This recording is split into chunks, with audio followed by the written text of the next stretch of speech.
Well, good morning, everybody. And I'm sitting here in Manatuki, Gisborne, New Zealand, with a dear friend, Bridget Richardson, on her farm. And she raises sweet peas for seed export to the UK, and sheep. And do you have your beef anymore? Yeah, we have just 30 head of cattle now. 30 head now? So tell me a little bit about your farm, Bridget. Well, these days it's just over 200 acres. It used to be 400 acres, but I'm getting old and lazy. So I sold... She's younger than me. So we sold off the hilly part of the farm, which for North Dakotans is probably mountains. But, that would be right.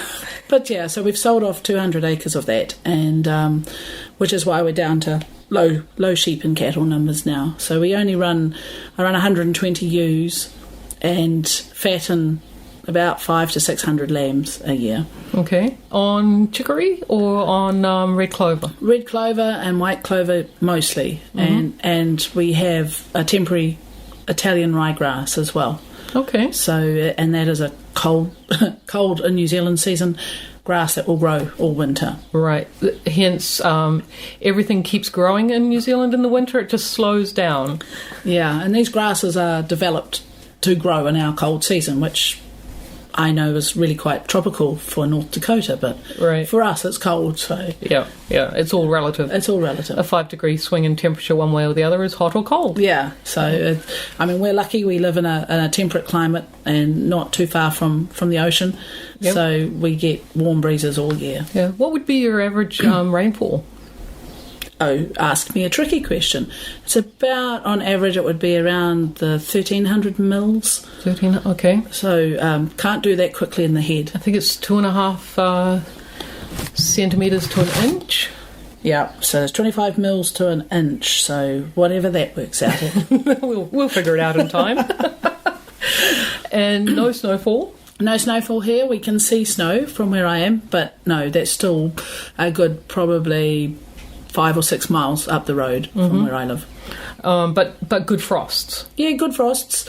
Getting less and less frosts. Last year we only had three decent frosts. Is this global warming at work? No. Not sure I believe in global warming. And that's a whole other topic.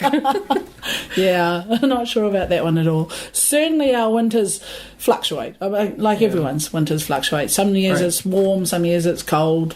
Yeah. You just have to live with it. And the average is never an actual occurrence. Yeah. So our summer is normally really hot and dry.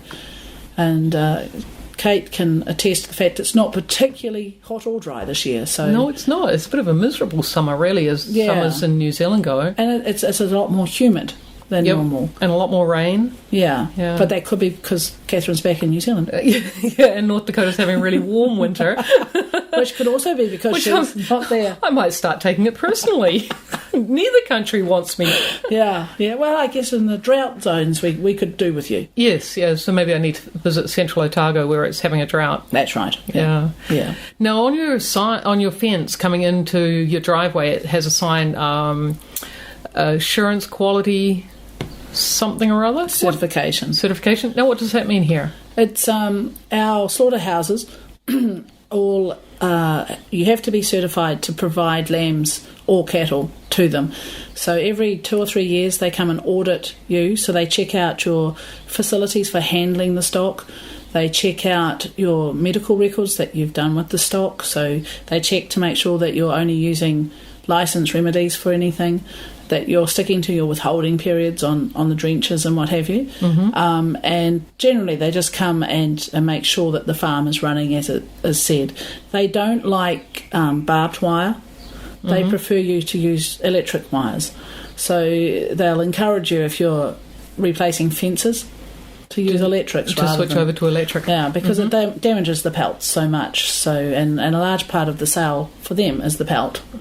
So they're making less money if you've got holes and things in your fences. Right. Yeah. So in the yards they make sure that the stock aren't going to get injured.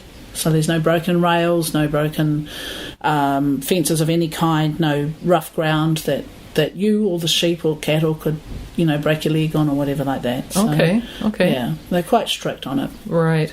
So now, what's the process? You have a ewe flock, a base ewe flock, and you lamb. Yeah. And then you will wean and fatten.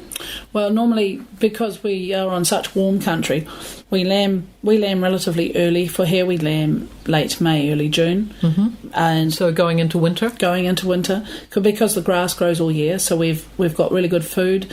And our winters, June, July, are usually really lovely months. Okay. We'll get a little bit more rain, but they're usually quite warm. The end of July, August is usually really cold and wet. Mm-hmm. So we lamb early. So we don't ever actually wean the first lambs. They are left on their mothers until they are slaughtered in late October, early November. Okay. And they go straight from their mothers and are killed that same day. At what weight would that be? These days we sort of target, it'll be carcass weight of about 17 to 19 kilos. Okay. So only like... That's a carcass weight. So live weight... Like about 45 pound carcass weight. Yeah. Right. Yeah. Right. So for us, that's quite a large lamb. Yeah. Because a lot of our markets don't want...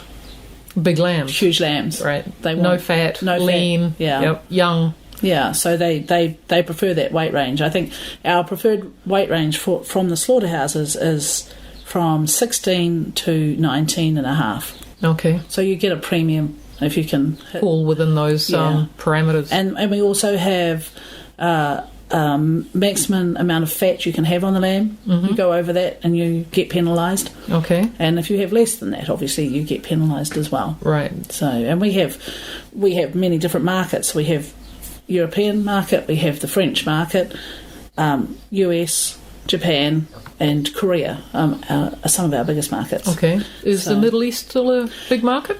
It is at certain times of the year. Right. Around their Muslim times when they are having feasts, like after Ramadan and all that sort of thing. Yep. That's a big market then. Okay. But New Zealand no longer does live exports. They've stopped that. They've stopped that. Okay. So, because we used to have cartoons in the newspaper showing them boarding the ships, and they'd be joking about a sea cruise. That's right, yeah. But we've stopped that now, and Aussie's the only country now that sends live sheep over there. Okay. We send a lot of chilled stuff there, but again, it's really only at certain times of the year that they want it. Okay. Yeah, and a lot of our slaughterhouses now are certified to kill halal, just so that you can get into the Middle East. So, when the market's there. Yeah. Right. Okay. And then is a 200-acre farm economic in New Zealand, or how's the status there? What would be you'd be considered a small? We'd be considered a lifestyle, pretty much. Okay. It wouldn't be economic in the sense of the stock units we can carry and things, but this year, because of the lamb price has been really good for us, it is quite economic. Right. And because we can fatten lambs all year and we can fatten calves all year, then yeah, it is economic. Right. And our sweet pea seed that we produce for export has always helped carry the farm. Mm-hmm. That was where we made the bulk of the income off the farm. Right. But now our dollar is stupid and far too high and worth too much, and so even against the English pound and things, it's making it a lot less economic. Right. It's not as lucrative. It's not as lucrative. Yeah. I mean, we do the same amount of work and spend the same amount of money, but only get half the money that we used to. So. Right. So it doesn't feel like you're earning as much. No, it doesn't. Yeah. The bank doesn't think I'm earning as much. Well, and that's always a problem if the bank thinks that. Yeah, the banks, well. So how many, if you can fatten all year, how many crops of fat lambs or fattened beef can you get from your farm?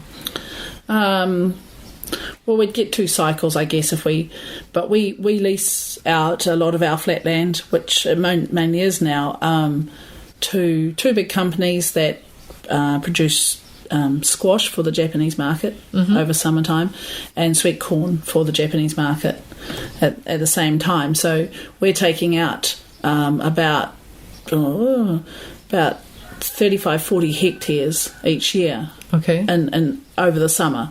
So over the summer we drop our numbers right back. That would be almost half your farm. That would be Yeah. about 100 acres. Yeah. In acres. In crops. Right. Yeah. Okay. So we lose that land from November through to March. Right.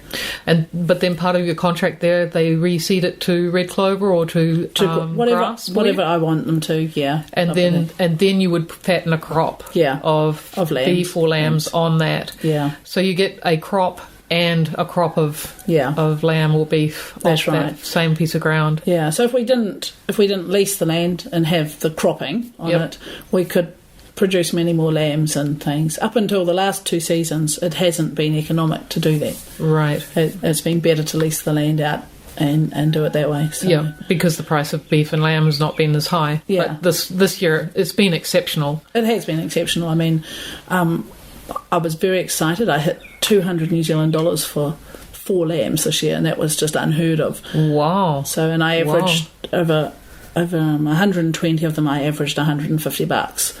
So that's excellent, isn't it? Yeah, it was unbelievable. Yeah. Yeah. That they are unheard of prices. They are. And because it's a low-cost input system, because they're all grass-fed, Yep. it is unbelievable how much we're getting paid at the moment. Right. So that is another point. Here, they're all grass fed and finished. Yeah. When I see you've got some silage bales put up. Yeah. So we're midsummer, you're making silage. When do you store that for? When's your drought season here? Yeah, well, usually it's to keep the cattle growing through those cold, wet winter months. So I usually start feeding it out end of June, and I'll feed it out until the end of September. Okay. And that way the cattle that I want to sell in October, November are putting weight on all winter. Right. Rather than just holding, which they would otherwise do. So by feeding it out then, I can sell them straight away after winter finishes. As soon as the spring grass is here, you can finish them and send them off. Yeah, just get that little flush on them. Right. It's not silage flush. So yeah, so it works well, and we have a paddock of red clover, so we cut it at least once, maybe twice if we've got a market for the rest of the silage. So right. Do you store it, even though it's plastic wrapped and everything? Do you store it from one season to another, or do you use it all? Yeah, no, we have kept it for a couple of seasons. It doesn't. Depends how well they wrapped it, really. Sometimes it's excellent. You wouldn't know that it's last year's. Yep. Other times it may have a pinprick in it that you can't see, and so it starts to go off a wee bit. Right. So, but a friend of mine who has horses and uses them for polo cross and things, he prefers the year-old stuff for the horses. Mm-hmm. He said they don't get the laminitis like they do on fresh stuff. On the fresh. Yeah. Oh, okay. So if I ever have, I don't often have many, but I might have 5 or 10 left over, and he'll come and buy those off me. Right. At the end of the season. Okay. Yeah. So now how does that work with selling your lambs?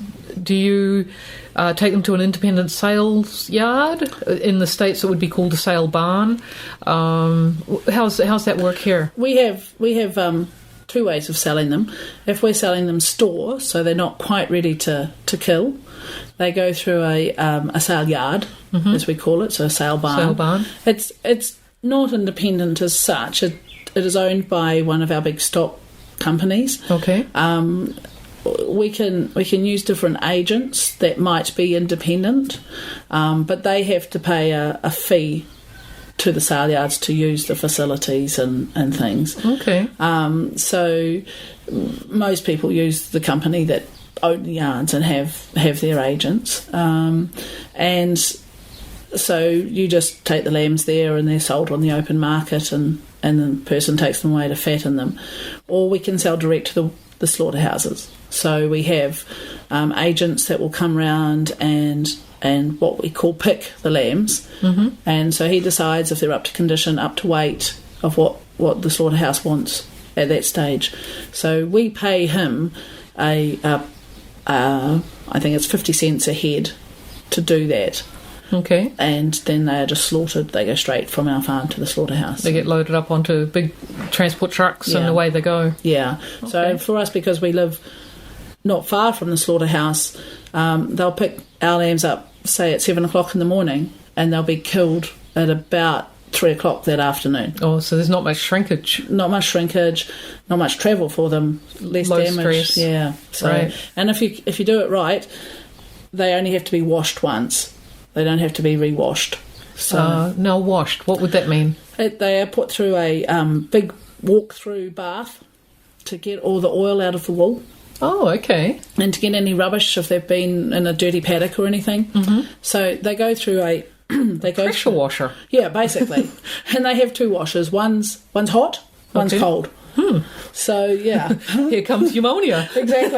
Exactly. So they go through the hot wash first to take out the lanolin from the wool. The oil, yeah. And all the rubbish on the lambs. Yep. They are then left to dry, and if they can see they're still dirty, they put them through a cold wash. Okay. So it's not hot, it's warm. Yeah. So if you can do it so that they're not having to have the second wash, they're killed that much earlier. There's that much less stress for the lamb. Right. And so, they'll be killed within 6 hours of them getting there. So Okay. So now that washing process, if they have to be washed twice, do you get penalised for that? no, not as such, but you probably are losing weight. Through stress of having to go through the system again. Yeah. And they get weighed after the washing process. Absolutely, when they're dry again. Okay. So we're not quite up to being paid on the individual yields yet, but we are paid on the carcass weight. On the carcass weight. Yeah. Right. So those lambs that produce a lot more back legs or whatever, medallions and things like that, we're all averaged out. Right. We just get paid on the carcass weight. Right.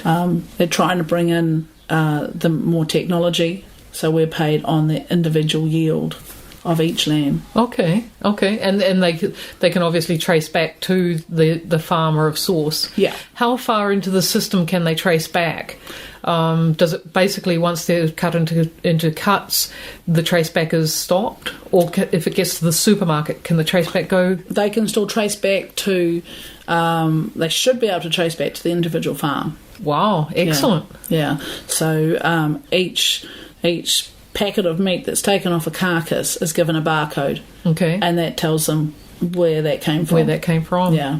So even when it gets to the final consumer, purchase it from the supermarket, if there's an issue, they can trace it all the way back to in me. This case, That's right. You and your farm. Yeah. And so if anyone's customs find an issue with it, they can pinpoint which farmer has upset the entire container load. Right, and then prosecute you. Slap them on the wrist for not having withheld for long enough with a drench or whatever the issue is. That's right. There was a case here not long ago that they had to dump a whole container load of meat because an agent had loaded up a mob of sheep and had them killed, and there was a dispute in the ownership of these sheep, and the people who thought they should own them had them killed.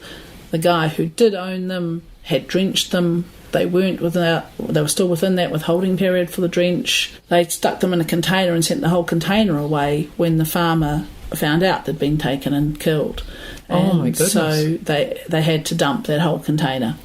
Wow. They couldn't just isolate that batch of meat? Not at that stage, because they'd already stripped it away. So oh my goodness. So now who's liable for that? Do you carry insurance for that? In this case, the slaughterhouse was held partially responsible for it because they didn't check with the farmer. The agent who'd signed the piece of paper saying they were out of a withholding period, he got prosecuted as well for doing it. And the company who had pressured him into taking the sheep in the first place were also slapped on the wrist and told. So pretty much the whole chain of events got a slap on the wrist. That's right. And paid the penalty. Paid the penalty for it. Wow. And so, the people who mostly missed out was the slaughterhouse, because they lost the entire income from that shipment. Yeah. Right. So now, do you have insurance against that sort of thing happening for you? No, we don't. It's too expensive to insure. So you just make sure you don't get wrapped on the knuckles? You make sure that you don't send anything in that's not still within that withholding period. You make sure it's all finished and done with. Oh, that would be scary, wouldn't it? Oh, really, really scary. And of course, until they figure out which farmer it was, anyway. And in this case, it was because the farmer had unknowingly done it. I mean, he'd had nothing to do with it. It was the agent. Right. So although he was told off, he did the right thing by reporting it, Okay. because otherwise it could have got to the supermarket and no one would have known. Right. And there probably wasn't any risk, but you can't take the risk. That's right. Yeah. Oh my goodness, that's oof. Ugly. Not nice for anyone involved. Well, I was just pleased that we hadn't sent any lambs in that week, so it wasn't any of ours that was dumped. Yeah. Oh, man. Now, you grew up in New Zealand, born in New Zealand, just like myself. What was your first recollection of lamb? Well, we've always had sheep, lambs. The first, we had pet lambs, always. The first one I recall, clearly, was called Bessie. And we had her Note, 4. never name the pet lambs. Never name them. No, it's a bad idea to name them. Because she was a ewe, she got to live. Yep. And she was about 14 when she finally died. But yeah, I mean, we've always had pet lambs. We've always had sheep, which involves having the odd pet lamb. Mm-hmm. So yeah, I couldn't pinpoint a first. We've always had, and we've always eaten lamb and mutton. Right. So it's just what we were brought up on. Yeah. Now, what's your favourite recipe? Probably on a barbecue, actually. Yeah. Just the chops. Chops? Chops on a barbecue. Do you do anything special or just throw them on the barbie? Just throw them on the barbie with a bit of salt and Oh, actually beer on the barbecue. Beer? Oh, always got to have beer in the on the bottle hot though. plate. But on the meat. You put a bit of oil on the hot plate, put a bit of beer on it, and then cook your lamb chops, and it's beautiful. So a little bit of oil on the hot plate, and then a little bit of beer, and then you just put the lamb chop on top of that? Straight on top. Yeah. Awesome. I'll have to try that. Flip it over. A bit more beer, she says. Well, you could drink it all. Pour it over. Yeah, one for me, one for the lamb. That's the one. One for me. 2 for me, 1 for the lamb. But yeah, no, I think that's probably the favourite way of doing it. Okay. Yeah. Unless it's a roast. There's nothing beats a roast on a winter's day. Winter's day, yeah, and the shank off the leg, roast leg. Oh. Yeah, you see, but for us, because we've always had sheep, the shanks actually go to the dogs for dog food. Oh, I love the shank. Oh, that's my favourite piece. Yeah, everyone says how beautiful it is. I don't recall ever eating one myself. Oh, you don't know. You've lived on the wrong side of the railway tracks. But meat was always so easy to get. Right. Oh, now what dogs come to visit us? It's a beautiful red heeler.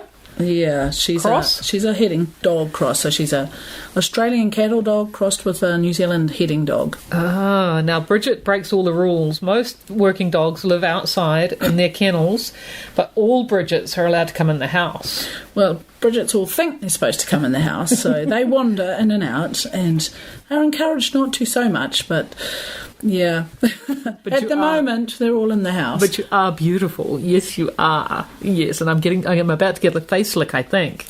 Yeah. So yes, I have a true heading dog, and I have what we call a huntaway. Okay. Which barks. So the word huntaway was because they should stand by you and they hunt the sheep up a hill. So they stand behind the sheep and make the sheep move away from you. Okay. To the next gate or wherever you're moving them to. The heading dogs go around behind the mob and bring them to you. Okay, so, and they don't bark. Just the huntaways bark. That's right. And the heading dogs are eye dogs. They stare them down. Yeah. And scare them by looking at them. That's right. They are more the wolf type. The wolves and wild dogs surround them. They don't necessarily bark, but they surround them, and that's what the heading dogs naturally do.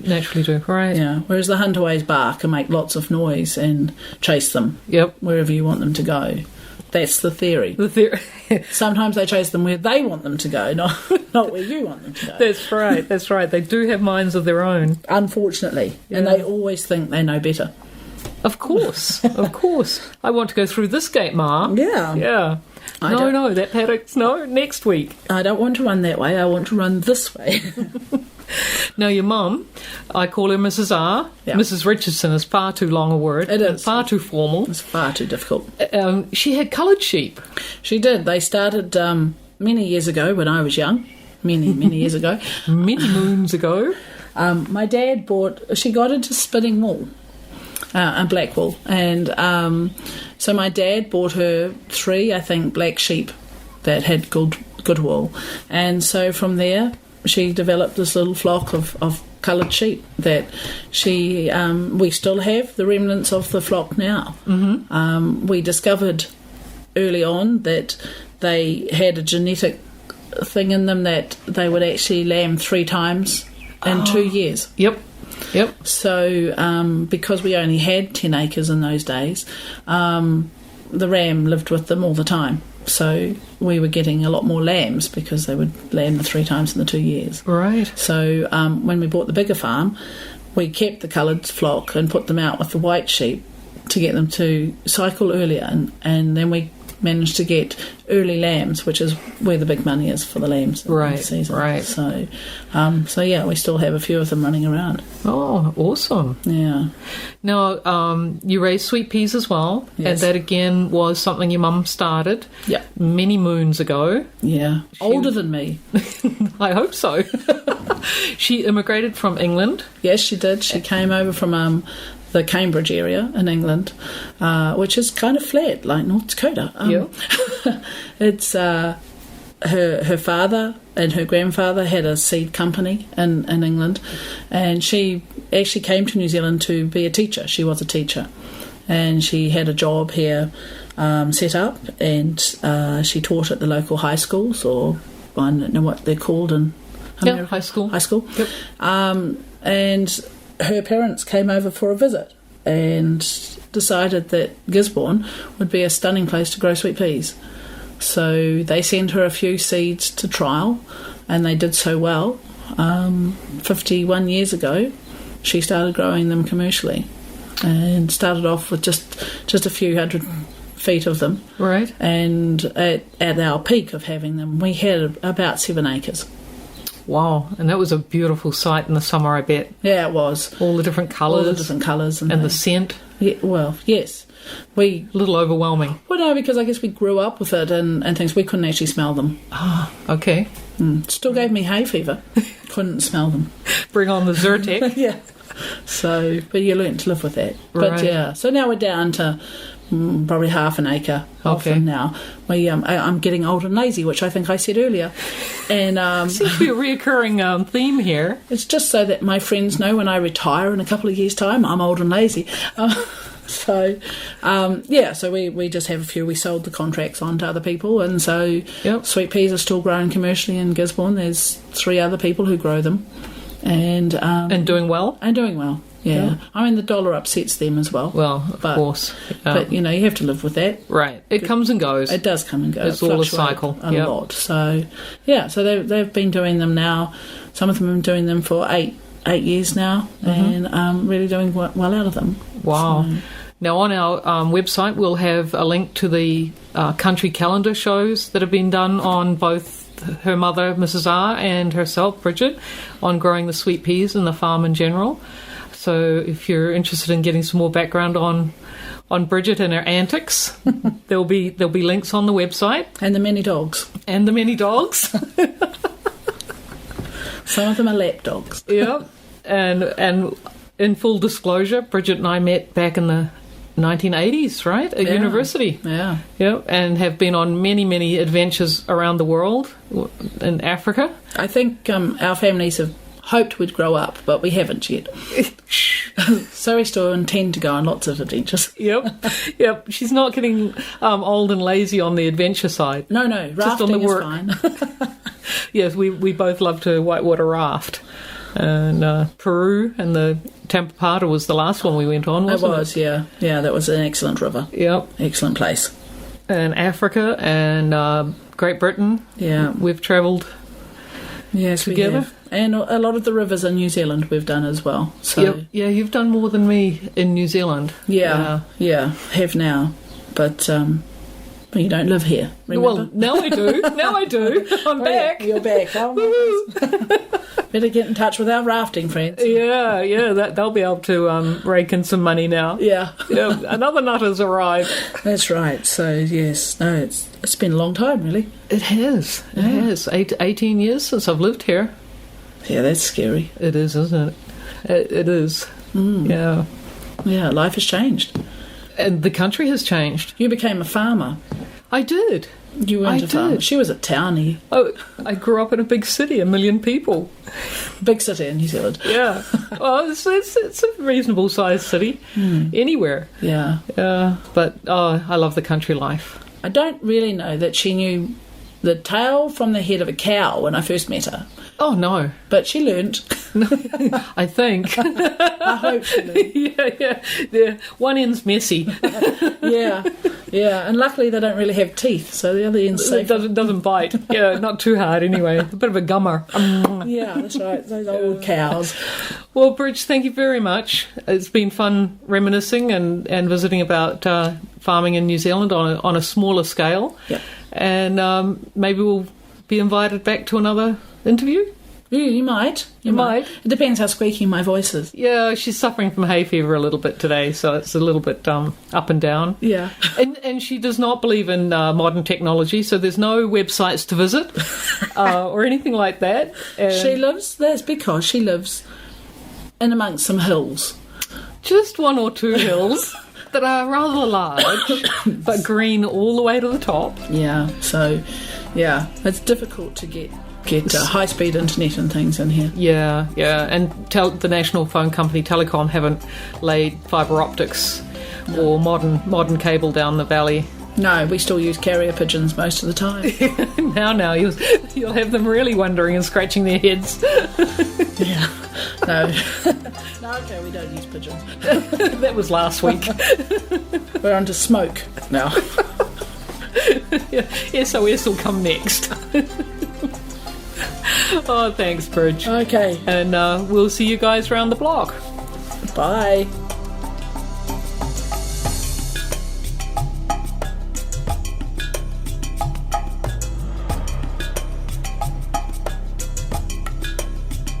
This show is produced by Wild Inspire Media.